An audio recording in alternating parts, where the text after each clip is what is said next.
At the beginning of today's video, yet another mysterious plane accident has left the aviation world stunned. An aircraft suddenly disappeared from air traffic control's radar without a trace. No one knew where it had gone. Search teams spent hours looking for it, but the aircraft could not be found. As I'm recording this video, almost 24 hours have already passed, yet neither the plane nor even a single piece of its wreckage has been recovered. So, what exactly happened to the mysterious K2 Airways Flight 1732?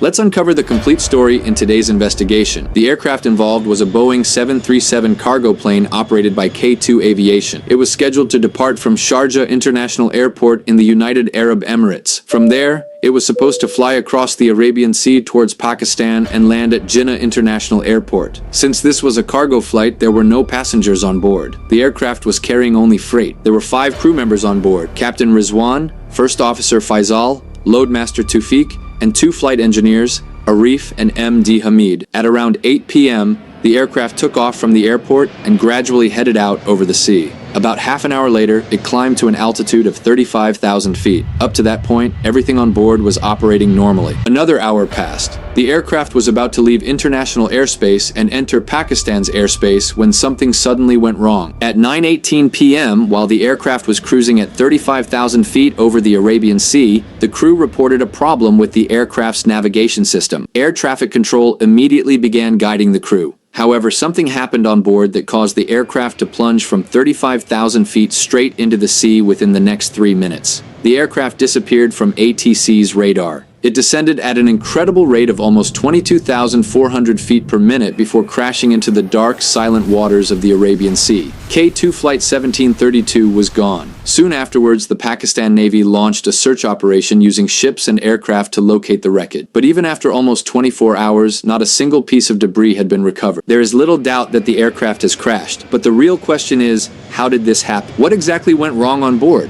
What kind of failures could have caused a large aircraft to fall into the sea like a stone? So, let's uncover everything in today's investigation. We'll break this investigation into 2 parts. First, how did this aircraft suddenly fall out of the sky like a stone? And second, why is the aircraft still missing? Why hasn't the Pakistan Navy been able to locate the wreckage, even though they already know the crash location? According to the reports, at 9:18 p.m., ATC received a call from the crew reporting a problem with the aircraft's navigation system. Since the aircraft crashed just 3 minutes after that call, it is reasonable to assume that the entire accident may have been triggered by a failure in the navigation system. But what exactly is the navigation system? This system plays an extremely important role in an aircraft. It constantly tells the pilots the aircraft's exact position, whether it is climbing or descending, and helps them maintain the correct flight path. During daylight, when the weather is clear, a navigation system malfunction is usually not considered an immediate danger. Pilots can see for miles ahead. They can clearly see the sky above and the land or sea below. But the situation becomes far more dangerous at night, especially when thick clouds prevent the pilots from seeing far ahead. In the case of K2 Flight 1732, the navigation system failed at 9:18 p.m. At that moment, the crew most likely couldn't see the blue sea below or even the stars above. As we know, it was nighttime, and with the rainy season underway, the moon and stars are often hidden behind heavy clouds. If the navigation system develops a fault under such conditions, it becomes very easy for a pilot to become disoriented.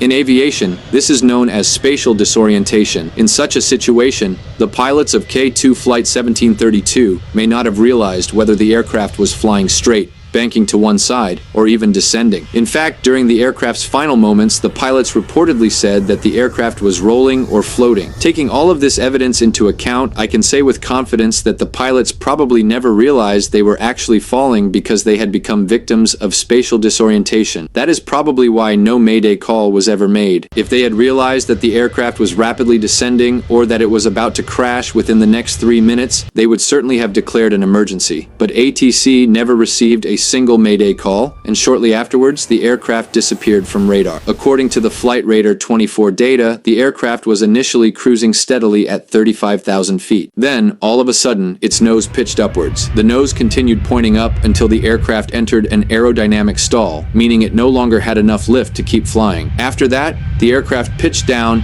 and began falling towards the sea. Its rate of descent kept increasing continuously. Looking at these flight movements, it is quite clear that the pilots most likely became disoriented. When the official investigation report is released, come back and watch this part of the video again. I believe my analysis will prove to be correct. For now, I can only say that this appears to have been a case of pilot error. If the pilots had shown even a little more situational awareness, this accident might never have happened. Whenever pilots experience spatial disorientation, they should never trust their own senses or their body's perception. When there are no outside visual references and they can no longer distinguish where the horizon is, what is above and what is below, the human brain begins sending false signals. At that point, the brain can no longer accurately determine the aircraft's actual attitude. It becomes impossible to tell whether the aircraft is flying level or descending. In situations like this, pilots must ignore what their body is telling them and rely completely on their flight instruments. Every aircraft operating under IFR, Instrument Flight Rules,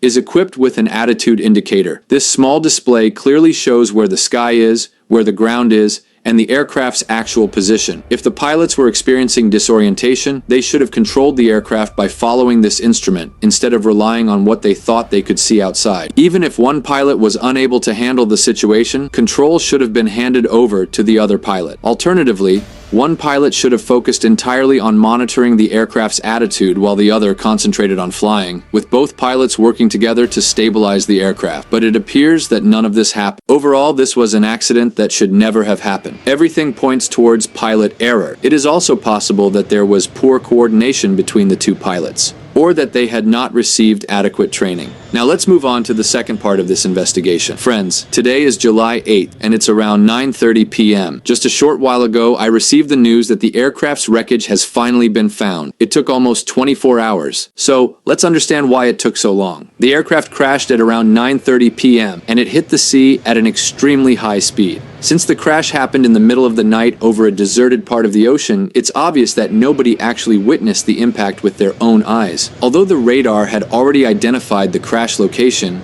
we also have to remember one important thing. It was the open sea, not solid ground, where wreckage would still be lying in the same place even after several days. The ocean doesn't work like that. After the crash, the search operation began about 7 to 8 hours later, once daylight arrived. The rescue teams had to wait until morning before they could begin searching. But by then, what were they expected to find? Nothing but endless water. Another surprising thing is that fixed-wing aircraft were sent to search for the wreckage. These aircraft fly at very high speeds. They pass over an area like a gust of wind, making it extremely easy to miss small pieces of floating debris. A ship was also deployed, but once again it reached the area 8 to 10 hours later. And since this is the rainy season, strong winds and rough seas are completely normal. Within just 2 hours, floating debris could easily drift several kilometers away without anyone even noticing. In my opinion, the Pakistan Navy should have deployed helicopters instead. A helicopter can hover over one location and fly at a very slow speed for as long as necessary, which makes it one of the best platforms for search and rescue operations. The search teams also needed to remember that this was a cargo aircraft carrying heavy freight. Since the aircraft impacted the sea at such a high speed, most of the wreckage would have remained concentrated within a relatively small area. The majority of the aircraft would also have sunk beneath the water almost immediately. Unlike a passenger aircraft, a cargo aircraft has far fewer lightweight objects that can continue floating on the surface. Most of the aircraft's structure and cargo would have gone straight to the bottom of the sea. If this had been a passenger aircraft, there could have been more than 100 passengers on board. Each passenger would have had luggage, most of it filled with clothes. The passenger seats are also made using foam and other buoyant materials. After a crash, many of these items can remain floating on the water, making a passenger aircraft much easier to locate. But finding a cargo aircraft in the middle of the ocean is far more difficult. Since the Pakistan Navy already knew the approximate crash location, they should have immediately deployed submarines or underwater search equipment capable of detecting the locator beacon signal transmitted by the aircraft's black box. To recover the wreckage, the search has to move underwater. Searching only on the surface is unlikely to achieve much. Speaking of the black box,